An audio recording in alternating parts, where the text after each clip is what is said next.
Yo, what's going on, guys? I'm just going to be commentating over a little bit of game, offering some like free coaching and jazz, and just offering you guys some of my thoughts and opinions off the top of the Chrome Dome. You already know we're spitballing it. Boy just hit the gym after he got off work, came home to be productive for you little hooligans. I have no idea how I threw this game. Just gonna throw that out there at the start. Your boy was hella cooking, but it goes to show, guys, that like meta is always going to be better than what you think is optimal for the game and how it should be played out, right? So here we got a little bit of an opener that we're cooking with. Me personally, guys, I don't know if the new patch dropped, but I always lean towards playing like a KDA opener with Kennen. It gives you a lot of flexibility in terms of like if you ever hit a true damage spatula, you can try to pivot into full true damage. And Corki in the early game is just a busted unit to have. He does way too much damage, especially as like a headliner, because you can use him for both like AP and AD slams. Like Gunblade is really good on him. Just a lot of good damage items fits on him pretty well. And you can pivot into Samira or, you know, any other like Caitlyn, Ezreal, something like that, right? At this point, we're just kind of, we popped a tome. I don't know if you have to let a combat go through, but to be able to get better odds, but I just popped it. Usually, I think it's if you have 6 traits, you have like 2 odds or something like that to get one of them or something. And I was hoping to get like a Sentinel spatula, or I don't know if it gives you a KDA spatula, but that's what we would have rolled with. So putting the true damage spatula on Corki here, I was hoping that maybe like, you know, worst comes to worst, we'll put it on Ahri. We'll see where it takes us. Holding on to some pairs, Heartstealer is always a good option to open up with, especially since we have the KDA opener.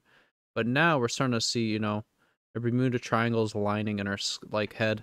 We're starting to play big brain out here in these streets, and I'm starting to already try to get like finding the Nico was like the real deciding factor towards leading towards KDA, because Nico is just a monster of a unit. I think people are sleeping on her a little bit, perhaps. You know, we just do some standard leveling here. Probably going to land level up here on 2-5 as well. We don't want to slam the jeweled jewel gauntlet yet. It's kind of pointless. We're at kind of an awkward interval too to like really spike our board, because we do really want to get KDA out there and Superfan on the Corki. But I feel like right now putting a 1-star unit out there instead of the 2-star Evelyn really makes our board weaker. So I don't know. I just think Evelyn 2 is just a better unit to have out through and through. But this guy is a strong board in the early game, man. This like double mosh or pentakill over here. Always taking my lunch money with no consent. Kind of not the best thing on earth to have happen, right? We see the Nico here. He starts salvating. You know, finna get that real quick. And the hard part is in the early game, you kind of want to focus on like trying to get flexible items, unless like you're just a railroad player. Like a good example is like if you're just an Ahri railroad player where you're just gonna play Ahri every game, then yes, you focus on getting blue buff, gunblade, yada yada yada. You ignore everything else, you just play whatever. But the true damage spatula from the tome kind of really threw me off here on what I would like to do.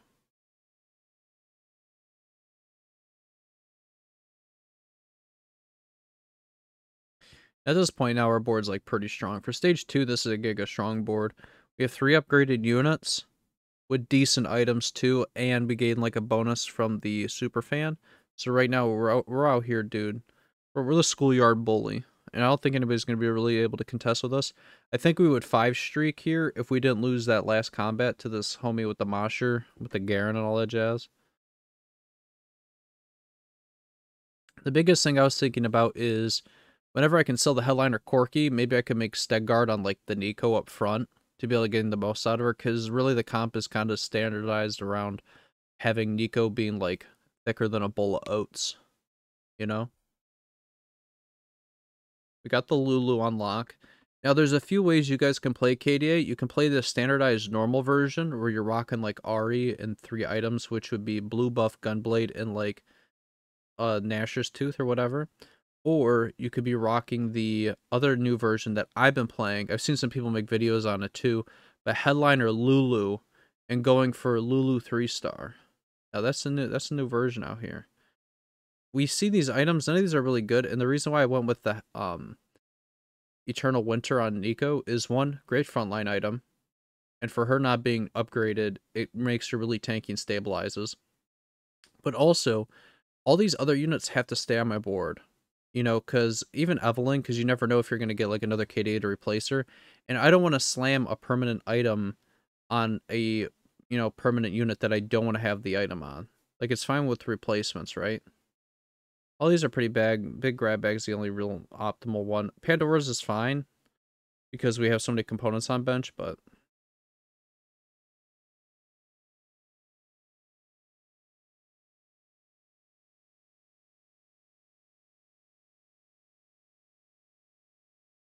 what we end up doing is we just slam all the items we want on Ahri on Lulu here because we're just going to use Lulu as an item holder, right?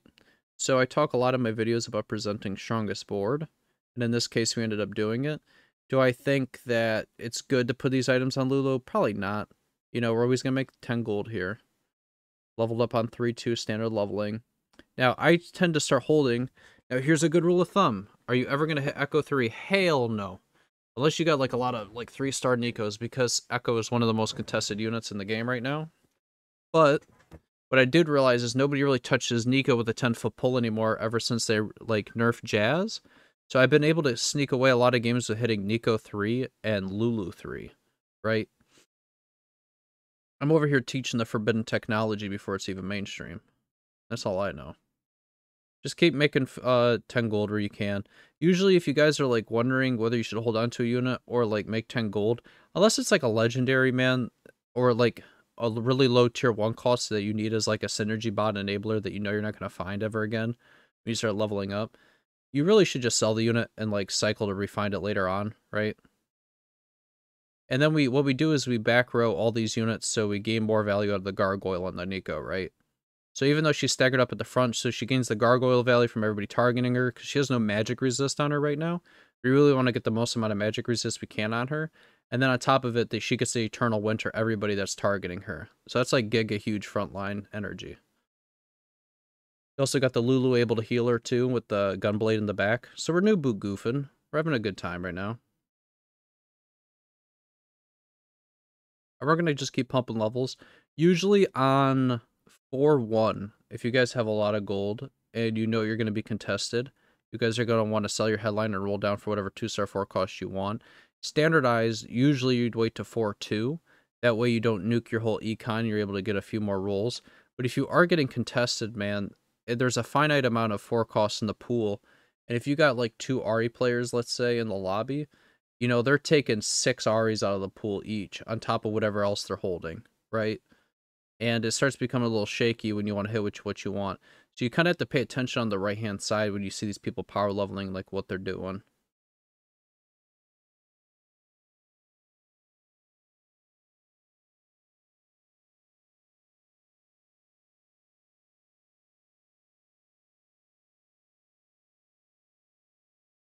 At this point, I don't know what to do. I'm like, what unit should I throw out on the board? I think I end up throwing another Lulu out. Because I figure at least if I throw out another Lulu, I get the double jump like the hyper pop. So they get the, they get to synergize off each other. So that one Lulu hyper pops the other Lulu, then the other one hyper pops the other board. And your whole board gets a little bit juiced hella quick, right? They'll gain mana and attack speed. That's what I was thinking here at least. The 4-2, I'm going to probably choose Unified Resistance with KDA. It's just too much stats. Gain too much armor and magic resist. And you're going to see me sell the Lulu here to bounce the item before I grab the other Lulu. So at least if I find my 2-star Ahri through the, like, headliner chosen, that way I don't have my item stuck on Lulu the whole time because I don't have a remover, right? And of course we found the Lulu back. We locked the shop here because we have headliner Lulu. We're chilling. And one thing to note here is, one, holding on to the headliner Lulu is it's a lot of gold, right? So that's 9 gold. That's 12 gold all in that shop right there that we have to come up with. And that's no bueno, right? But the big thing I'm going to do here is that I made a mistake with is eventually I'm going to sell this Kiana. And I never should have sold the Kiana. Because one, she's a whole lot of items. But because she could have farmed me a ton of components, right? Which is a mistake, right? Hindsight's 2020. But my whole thing was when I was playing this comp, eventually you're going to see as we come across the carousel here, I'm going to stumble across an Echo. And I was thinking like the Spell Weaver with like the Sentinel's just too strong not to have out on the board, and I wanted to preserve my win streak to be able to maybe try to push level 10 or start going for like some absurd reroll, right? That was what was going on in my Cranium Geranium. I'm starting to think about what's like some good items on Lulu, because you want to have your headliner have 3 items. I don't have a large rod to be able to go for the spatula for KDA for her. We were able to grab the Echo. The reason why we also want to sell the Kiana is because we want the component off of her. And we're just going to keep donkeying here like a little bit, which I mean is a mistake. But I mean, we're 1 Lulu off Lulu 3, and I have the Nico, so I don't think it's that bad. Especially when we have Ken and pair, Lulu pair, like for the potential upgrades. Any Nikos we find are good. Any Echoes we find are good at 36% chance. So it'd be like a pretty big power spike here. I don't think it's a mistake, right? Especially if we're able to start hitting these people like Mack trucks. The reason why I feel like I lose a lot of games is because I'm not ending my games in my lobby. And you start seeing me start maximizing unified resistance here. One thing I do note is I don't know the best way to position Lulu, because I don't know if you guys remember a few sets ago where Lulu was a carry as well. It's her pixie damage that goes through the units, right? So if we watch her here right now, the pixie damage actually goes all the way through the front line to the back line. But in past sets, you had to have her like more towards the front to be able to hit the back. So I don't know. I haven't played enough games of Lulu. If one of you guys do know, let me know. Where you really should be positioning your Lulu if you are playing Lulu carry to be able to gain the most out of her. Because there probably is a min-max way to make her like little speckled stuff, little pixie magic, smack the hell out of these boys a little bit more. There's gotta be a best way about it, right?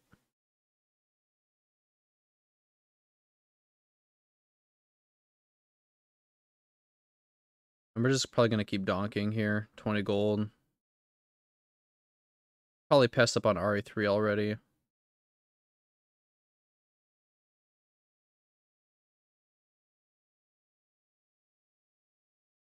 And since we have the Lulu, I'd slam another Sojin on her for like the hyper pop. And we're gonna make the gargoyle so that way we can get the bling bonus on Echo. And I think we're gonna slam the last cloak component on the Kennen so he gains the bling bonus as well, right? We're gonna probably sell the Alawi here to make 10. I'm just trying to play the most efficient game I can right now, right? So we got Lulu 3. If we want to roll for Nico 3, I'm probably gonna have to wait for a few people to die, unless like I naturalize another Nico or 2, right? And this is why I started like centering the Lulu, because I feel like she would splash through the tank and be able to blast some other homies.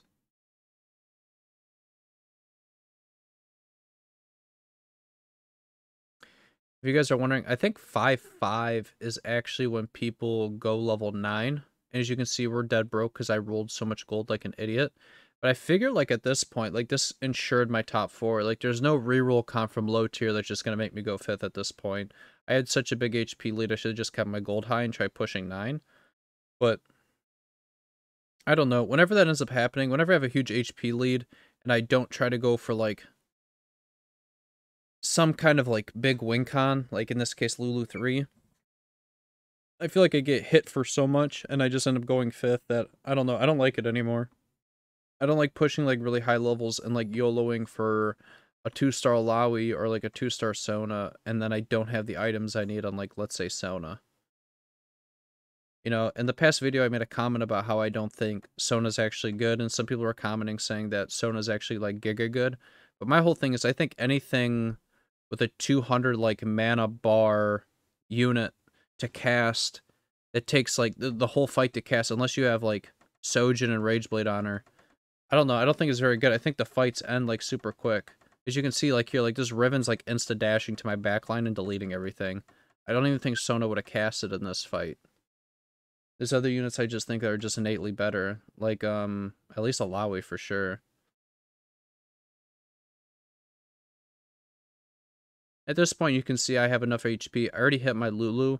My board isn't going to get much stronger. So now the point is to go, like, level 9.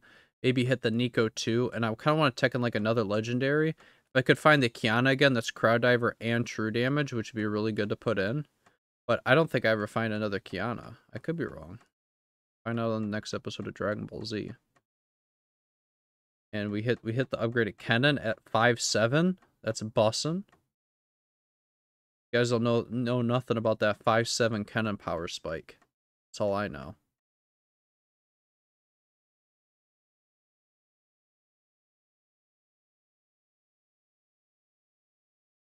As we hit the Akali here, I'm pretty sure we roll down too a little bit. I'm gonna grab Trickster's Glass here. What would have been a big brain move for me to do here, in hindsight's 2020, guys, is since I have the tome here and I could have chose blue buff, but I should have did, because now I realize that I have 3 reforgers, I could have just kept reforging the Lulu items, and then get another 2 good Lulu items, and then Trickster Glass the Lulu, so I would have 2 3-star Lulus feeding off each other, and that would have been the move, man. See, I'm just now noticing that too, since I'm rewatching my own gameplay now. That should have been the goal. That should have been the move, man. But you know what I was thinking in my head at the time? I can tell you what I was thinking. I was thinking that, like, okay, I got 2 Akalis. If one dashes and half healths the unit, the other one will, or like 3/4, so you know the one with the items, the other one will dash through and kill it, right? That's what I was thinking. But you know me, small brain crane over here. I couldn't probably afford to reforge the Nico items. They're too good on her.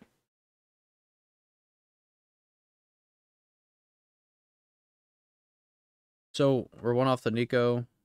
And at this point, guys, if you haven't realized, I would have probably hit RE3 this game.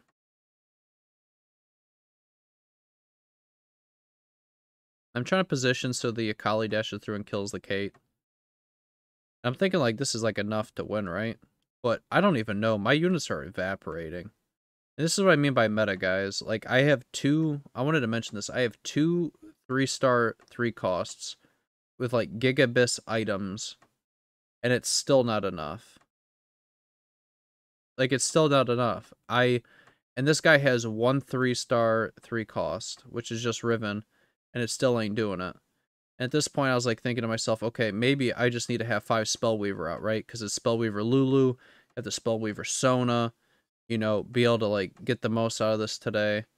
I should have backrode, hindsight's 2020, I should have backrode the Kennen one to be able to give Akali and them also unified resistance, but, you know, is what it is. You get what you get. Blessed, right? I'm out here learning just like you guys. I'm not perfect. You know, we try our best to be to do perfect play.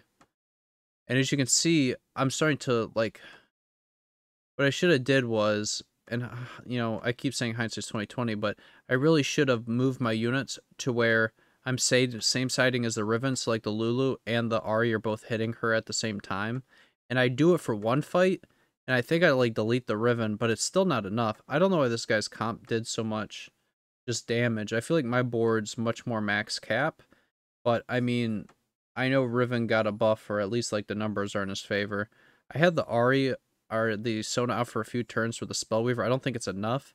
And when I saw the Alawi, I was like, okay, maybe her tentacles are enough bodies to distract the Riven, at least with like cast animations, to be able to give us enough time to really be able to kill it. What I should have ended up doing is, as you guys could see, I already have 6 echoes, and I had like 2 earlier that I kept selling. I should have probably just ended up, you know, getting the Echo 3. I also should have backlined 1 row the Alawi tentacles, and your boy would have been chilling. It's just Riven never took any damage, man. She's getting hit with like 42 Ahri orbs and everything.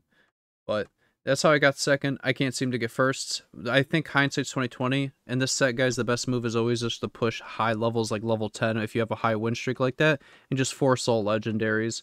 It sucks that they railroaded us like the Dragon set, but I don't think you can rely on having low tier rerolls a set to be able to win. Alright, have a wonderful day, guys. Peace.